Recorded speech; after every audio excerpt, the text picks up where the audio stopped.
Fala aí, rapaziada do nosso canal Futebol Verde React, trazendo mais um vídeo aqui no nosso canal. E nesse vídeo trazendo notícias do Palmeiras de hoje, falando sobre o Abel Ferreira, questão aí do Al-Sadd, né, que entrou aí na FIFA contra o técnico, como se ele tivesse assinado um pré-contrato aí para assinar com o time do Catar, depois ele renovou com o Palmeiras. Então, por isso, o clube do Catar aí dizendo que vai entrar na FIFA contra o Abel Ferreira. Nesse vídeo também falando sobre o Estevão, pessoal. Estevão que tem surgido, né, muitas notícias sobre ele, principalmente de clubes europeus que estão querendo a contratação do atacante, a joia do Palmeiras, e o Chelsea chegando forte aí para contratar o atacante, trazendo propostas aí que realmente são surreais e difícil de segurar. Antes de soltar o vídeo, quero convidar você que ainda não é inscrito no nosso canal, se inscreva, ativa o sininho das notificações para você não perder nada. Tudo do Palmeiras, tudo do Verdão, você encontra aqui no nosso canal Futebol Verde React. Então vamos aí para o vídeo e daqui a pouco nós estaremos de volta. Na FIFA, e neste momento o Palmeiras está dando o apoio jurídico ao treinador nesta situação. Você já viu aqui ao meu lado o Vinícius Nicoletti, que também já vai trazer mais informações para a gente. Ele aqui. Tudo bem? Tá bom? Bem-vindo, amigo. Ajeitando Tudo bem? aqui. Você ajeita o casaquinho como sempre, para você dar informação para a gente. Tem muita informação, né? Vamos lá, vamos nessa do Abel, então. Então, a primeira história é essa do Abel, né? O Palmeiras está dando todo o apoio jurídico para o treinador do Palmeiras, porque o Al-Sadd entrou na justiça, alegando que o técnico do Palmeiras assinou um pré-contrato em outubro do ano passado para assumir o time nesta temporada, né? A multa é de 5 milhões de euros, uma multa pesada. Nossa, um pouquinho de dinheiro, né? O Palmeiras não para eles lá, né? Para eles isso daí a informação que é mais uma punição mesmo por descumprir o contrato. O que o Palmeiras passa é realmente isso, que foi assinada uma intenção de compra, por isso que vai brigar na FIFA, vai discutir na FIFA se tem condições de diminuir essa multa, negociar essa multa, enfim. Mas como eu trouxe a matéria aí do site da ESPN, o Palmeiras e o técnico Abel Ferreira também já se preparam para pagar essa multa, porque no ano passado isso já aconteceu, o Palmeiras precisava pagar, mas aí era 600 mil euros, bem mais tranquilo, né? Uhum. Mas me resolve a vida também. Mas dividido entre os dois fica mais de boa, né? 2 milhões de reais mais ou menos para cada um, e pagou a rescisão de contrato com o PAOK, que era o antigo clube do Abel Ferreira, lá da Grécia. Então, isso já aconteceu e agora o Palmeiras dando todo o apoio jurídico. O Palmeiras não fala muito sobre esse caso, se realmente tem a carta, se não tem, não se manifesta, mas eu acho que nas próximas entrevistas coletivas o técnico Abel Ferreira vai ter que falar sobre isso, né? E Nicoletti, até a respeito dessa carta, o que se passou para ele? Porque assim, a impressão que a gente teve é que ele teve momentos ali de ficar um pouco de saco cheio, com crítica e tal. Realmente ele estava para sair. Porque por mais que não seja um pré-contrato, é alguma coisa que ele assinou. Uhum. E da onde que tirou? Porque esse homem, pelo que a gente vê, sempre um amorzão pelo Palmeiras, não vou sair daqui, não vou. Foi um momento ali de... Em outubro foi a grande crise, né, que veio do Palmeiras, porque o Palmeiras foi eliminado da Libertadores, aí estava ali muito atrás no Campeonato Brasileiro, ele recebendo muitas críticas por causa dos garotos que ele não colocou para jogar. Então foi um momento realmente de... E aí veio a proposta milionária que ia tornar o Abel Ferreira o técnico mais bem pago do mundo. Uhum. E aí ele assinou esse pré-contrato, ele realmente estava na dúvida. Inclusive a gente, lá no CT, quando a gente estava lá em frente, conversando com os torcedores e também com as pessoas próximas ao Abel, ele nunca falava. Porque geralmente chega a notícia, tem contrato com... Ele fala... Não, eu vou ficar. E nesse caso ele falava, não sei, vou decidir depois.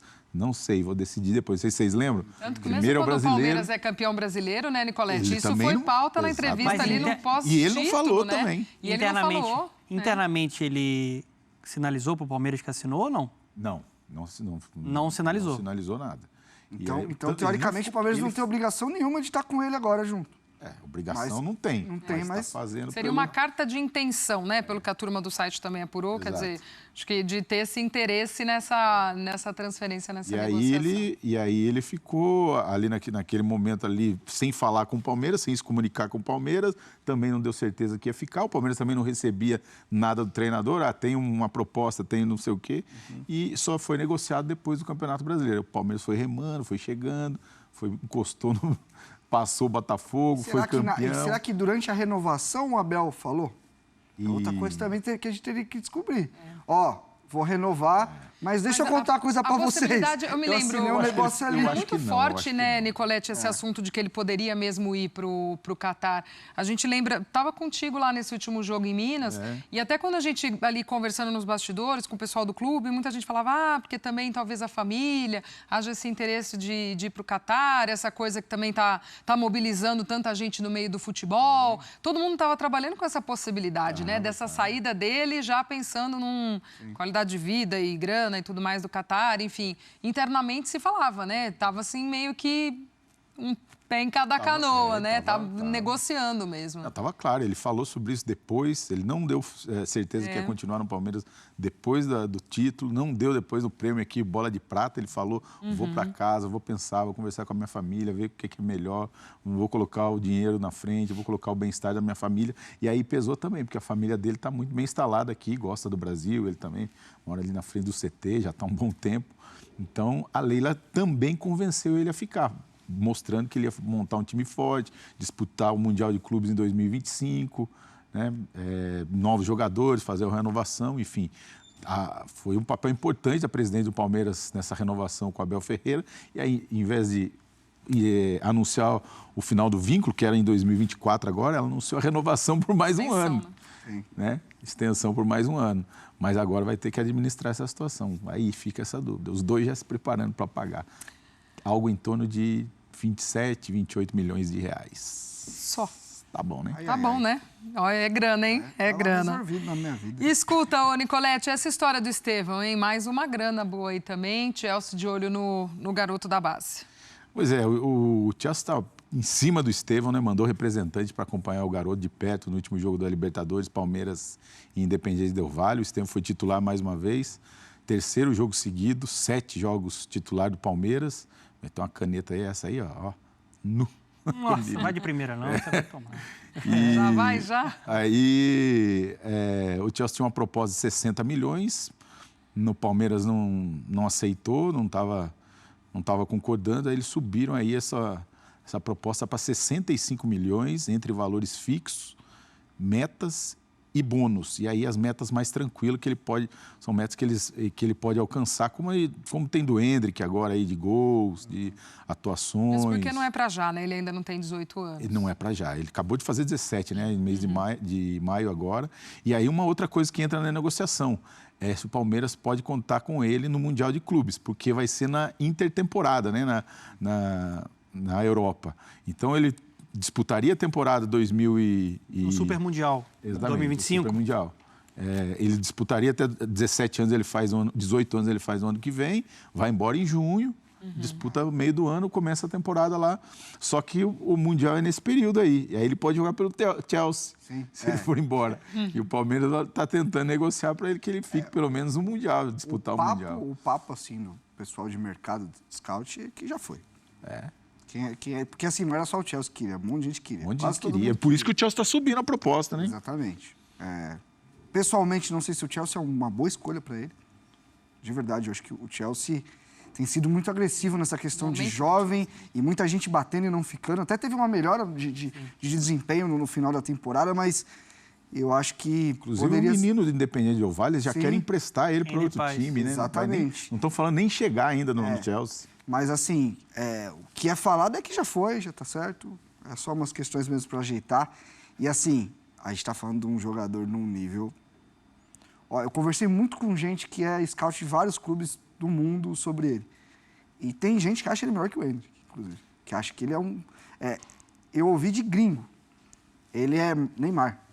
Bola colada, Tecnicamente, eu acho. As duas pernas, trabalha bem com as duas pernas, de cabeça, finaliza, dribla.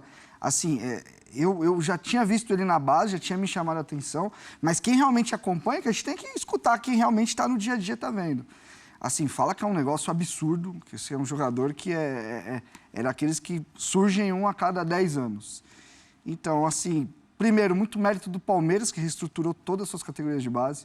O Palmeiras era um clube que, vamos lá, até o Wagner Love, lembra? Que eu acho que era o único cara de mais impacto que o Palmeiras tinha revelado. Era um clube que até uma década atrás tinha muito problema para revelar jogadores. E aí a gente está falando da organização de um clube que se organizou não só no profissional, mas também nas suas categorias de base, que faz um trabalho de captação absurdo. Não é só ele, não é só jogadores do nível do Estevão, é jogador que vai ajudar no elenco também, é um Fabinho que está ali jogando, que segura, enfim. Aí é trabalho. Aí a gente já está meio cansado já de elogiar o Palmeiras, enfim, é isso, é só elogio. Eu vou falar uma coisa que eu vou falar e sair correndo. Não, opinião impopular. Mas o Palmeiras tem um trio hoje muito valioso, né? O Hendrick está saindo, mas tem Estevão, o Hendrick e o Luiz Guilherme. Até outro dia a gente fez entrevista com o Luiz Guilherme, ele falando aí. Muito bom também. Esses três eu acho melhor do que os três do Real Madrid. Bellingham, Vinícius Júnior e Rodrigo. Rapaz, aí eu falei que eu ia sair correndo. Esses três sai correndo mesmo. Vem buscar ele aqui, calma. 21 anos, estou falando para vocês. A esses rede três social com 21 subindo o anos, recorte. vão ser melhores que os três do Real Madrid. Colocando posição por posição. Vinícius Júnior com o Estevão, que é o mais habilidoso. Dizem potencial. De potencial. Tá o bom, outro, vamos lembrar o Hendrick, que o Bellingham e o Se não fosse, e o vai coisa pagar um com o baldinho, Rodrigo. tá? Mas tem que esperar até... Nicolete, Os moleques são novos arremata demais. com me cobrem. Os moleques são novos demais. Tem 18, 17, 17. O Vinícius Júnior não era nem um pouco... nem titular. Ele teve muitos jogos no Flamengo com 17 anos, quando ele saiu. O Rodrigo... pouca coisa no Santos também. O Vini resolveu uns jogos de Libertadores. De Libertadores, mas alguma coisa. Mas os números dele já são bem abaixo do Hendrick, por exemplo. Já como 17 anos do Neymar, não. O Neymar está lá em cima, mais que todos esses três aí, com números com 17 anos. Não, mas a gente pode falar que o Luiz Guilherme é muito bom, mas assim, Hendrick e Estevão são caras... eu acho que estão fora de acima série, do Luiz, assim. inclusive. Eu gosto muito do Luiz. Também, mas eu também... Estão acima. Você A olha... ordem seria Estevão, Hendrick e Luiz Guilherme. Um primeiro ponto, assim, parabéns aos dirigentes do Cruzeiro, né? Vitor Roque e Estevão, só para citar esses dois. Que era Messinho antes, né? Porque a lista é mais extensa. Aí você olha a negociação que o Palmeiras está fazendo. 65 milhões de euros é um negócio histórico. A mais que a SAF, é mais que o Ronaldo pagou proposta pra irrecusável, assim. É algo assim que é um selo do bom trabalho que o Palmeiras está fazendo, porque é um clube estável, forte, financeiramente, esportivamente. Então, ele tem peso numa mesa de negociação para fazer uma venda como essa. E para arrecadar e fazer a roda girar e continuar produzindo, ou captando, buscando oportunidades, como foi o caso do Estevão, né? Que era um jogador que estava lá sendo formado pelo Cruzeiro. E sobre o Estevão, assim... Eu acho o Hendrick fantástico. Eu acho que eles se completam, são características diferentes. O Hendrick, muita força, agilidade, capacidade de finalização, muito técnico mental, também. Inconformado. O Hendrick, que eu mais escuto dele, ele é inconformado. Aquele olhar de... Ele vai em todas. Aquele olhar de assassino das defesas adversárias. O cara que vai fazer o gol que vai definir. E é muito talentoso desde a base, né? Todo mundo que acompanhou na base falava que era, de fato, um jogador muito acima da média. Agora, esse garoto aí... Tem a vantagem que ele tem a força física. Muito forte, né? O Estevão ainda precisa evoluir, que é um pouco mais franzino. Agora, tecnicamente, é um jogador que me chama muita atenção, e o próprio Abel, que era um pouco mais resguardado com o Hendrick, ele falou em coletiva que nunca tinha visto algo parecido. Aí ele é muito habilidoso, canhotinho, mas ele não é o cara que só puxa para a esquerda, não. Você não sabe para onde ele vai puxar. Se ele vai puxar para a direita... Ele tem um chute, ele tem habilidade, ele tem a técnica, só com 17 anos e ganhando massa, é um talento gigante, é um talento para uma geração. A gente vai ter o privilégio de ver um pouquinho mais ele no Brasil, mas um jogador com potencial enorme. E é difícil segurar um jogador assim, né? Porque aí também vem a proposta, o jogador também tem todo o objetivo de que aí... O Palmeiras tem 70% na negociação, nessa negociação... O Renato sabe como funciona, vai tentar espremer ainda o jogador para pegar uma fatia maior e colocar outra fatia ali nas metas e tal. E, Nicolete, quando você sinaliza com uma proposta de 65 milhões de euros, você está mostrando o quanto pode acreditando nesse potencial, né? O quanto ele pode valer no futuro. No futuro, né? Isso aí pode dobrar ainda. Revenda, né? E aí, tipo, você poderia ficar com o jogador e tentar que ele gerasse, renovar o contrato, aumentar a multa e que ele gerasse benefício esportivo com títulos, né? Mas é muito difícil você fazer hoje. Essa proposta é recusada. É um negócio que... 17 anos. Ele fez 17 agora, dia 24 de abril. E tem a outra coisa que eu trouxe aquela vez, né? Porque ele tem um contrato ainda de 3 anos. Então, ele pode ficar até 2019 no Palmeiras. Em 18, ele teria que renovar por mais 5. Né? Aí que é essa negociação do mais 5. Se ele falar, não vou renovar, aí ele fica mais 1 ano e sai de graça. Sim. Então, é complicado segurar o jogador. A tristeza, Glaucio, que eles vão... Hendrick, Estevão, Luiz Guilherme... O Estevão até mais um tempo, né? Mais 1 ano aí, se fechar essa negociação nos próximos dias. O Hendrick mais 2 jogos. Botafogo está machucado, mas está se recuperando, deve jogar no meio de semana, quinta-feira contra o Botafogo de Ribeirão. E depois a despedida no Allianz Parque contra o São Lourenço pela Libertadores. E aí, acabou. Ô, Sandrão, então já que o Nicolete já puxou aqui o Palmeiras, falando até desse jogo contra o Botafogo, vamos dar uma olhada aí na agenda, então, do Palmeiras, e aí depois a gente ainda traz mais papo de bastidor, só para a gente ver como é que segue o Palmeiras agora nesses próximos dias. Essa volta, portanto, contra o Botafogo lá em Ribeirão Preto na quinta-feira, depois tem São Lourenço na Libertadores e 3 jogos na sequência pelo Brasileirão: Atlético Mineiro, Red Bull Bragantino e Juventude. Vai, Nicolete, vamos para esse jogo de volta aí de Copa do Brasil. Pois é, o Palmeiras tem a vantagem, ganhou, inclusive, com o gol do Estevão, 2-1. E aí, esse jogo aí é o penúltimo do Hendrick, porque ele está suspenso contra o Atlético lá embaixo, né?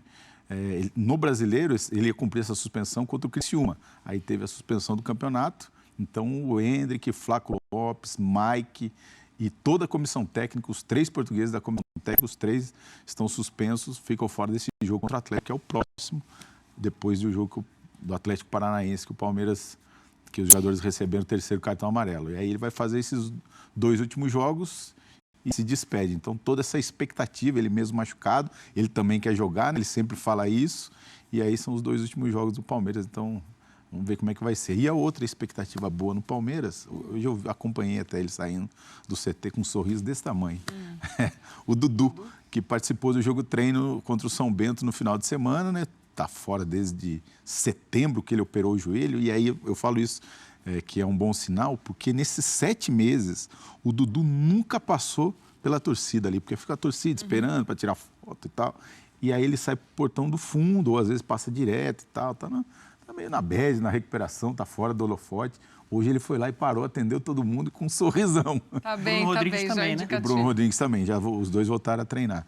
Então, esse é um indício. Eles não devem ser usados agora nesse jogo, nesses próximos 2 jogos aí, né? Porque o Abel fala muito em dar ritmo de jogo, ritmo de competição, mas como a gente vê aí, ele já está recuperado, apto para fazer todos os exercícios. Agora falta realmente o ritmo de jogo e aí um reforço importante para o Palmeiras no segundo semestre. Boa. Volta, então, em Ribeirão Preto, essa partida contra o Botafogo pela Copa do Brasil. Para a gente arrematar aí, Nicolete, tem essa questão... O Palmeiras tem a tia Leila, o pessoal do Vasco agora pode ter o tio Leilo? Vai de tem boina, isso também? Vai de boina e tio Leilo. Tem isso? Tem isso. Pois é, os membros do Conselho Deliberativo do Palmeiras e a oposição, né, já estão aí preocupados com essa relação, com a negociação da Crefisa, que é a patrocinadora master do Palmeiras, da presidente Leila Pereira, com a SAF do Vasco. Por quê? Eles acham que há um conflito de interesse nessa situação. A Leila sempre é muito questionada por isso, desde que ela assumiu o Palmeiras como presidente, porque ela é a patrocinadora master também, ela que negocia, ela que assina quem entra no lugar da Crefisa ali na camisa do Palmeiras. Depois ela comprou o avião e cede o avião para o Palmeiras, e também vem a oposição discutir com ela sobre esse conflito de interesse. E agora uma situação que ela vai ter que administrar muito se acontecer, porque é o marido dela que está encabeçando toda essa negociação, o José Roberto Lamáquia, 78 anos. A gente viu ele ali conversando com o Pedrinho, inclusive, exato, né? Conversando com o Pedrinho, eles têm uma boa relação, né? Está todo advogado, analisando a situação. Só para a gente pontuar, perdão, Nicolete, nas eleições do Vasco ainda, aquele bate-papo ali entre... Pedrinho, né? Pedrinho, E aí vai ser uma situação que ela vai ter que administrar com com o Conselho Deliberativo e a oposição do Palmeiras, porque realmente eles estão preocupados com esse conflito de interesse. A Leila não responde sobre isso, fala, eu só falo sobre o Palmeiras, eu não tenho nada a ver com o Vasco, quem tem a ver com o Vasco é o meu marido, mas é difícil, né? Tá ali. Não, aí não. A gente só tem elogios para fazer, mas quando ela fala isso, não, lógico que tem a ver, seu marido, pô. Mas ela vai ter que falar sobre isso também. Uma hora. Conflito assim, ela vai ter que responder sobre o e é óbvio que tem conflito de interesse. Vamos dizer que um casal é dono de 2 clubes que disputam o mesmo campeonato. Enfim. Eu acho que isso... Ela é dirigente, né? No caso. O outro vai ser o dono. Vai ser SAF, né? Então, dirigente, porém... Ela é investidora. É isso, mas ela acho tudo. Que configura um conflito de interesse aí, que seria um problema até para ela administrar, né, dentro do Palmeiras. Tanto que já tem aí a oposição de olho nessa situação. Tinha conversa... Ela vai administrar, isso não tem a dúvida. Vai ter que administrar, né? Tinha conversa, né, do José Roberto, né, o Lamarck, muito sinalizando a compra dos naming rights, né, na reforma de São Januário, que está sendo tocada aí. Mas agora você tem a possibilidade, ele não confirma isso, né? Falou que não tem nada disso, mas tem a possibilidade da compra, né, da SAF do Vasco, tem toda a guerra política que a gente estava falando aqui. Um flerte tem, uma conversa a gente sabe que tem, porque de fato de papinho. Tem uma proximidade grande, né, entre a gestão aí do Pedrinho com ele. Boa. Nicolete, obrigada por estar aqui conosco mais uma vez. Prazer, volte outras vezes. Ao longo da semana a gente está aí, tem sempre muito assunto. Tamo aí. Quarta-feira vamos para Ribeirão, mas estamos aí durante a semana. Eita, interior é bom demais, Nicolete. Interior é tudo nosso. Então tá aí, pessoal. Foi o vídeo da ESPN Brasil. Todos os créditos, direitos autorais e agradecimentos. Estarei deixando o link na descrição desse vídeo, onde os comentaristas debateram aí sobre Abel Ferreira e também sobre uma possível venda aí do Estevão. Gostou do vídeo? Deixa o seu like, se inscreva no canal, ativa o sininho das notificações. Forte abraço a todos e até o nosso próximo vídeo aqui no nosso canal Futebol Verde React.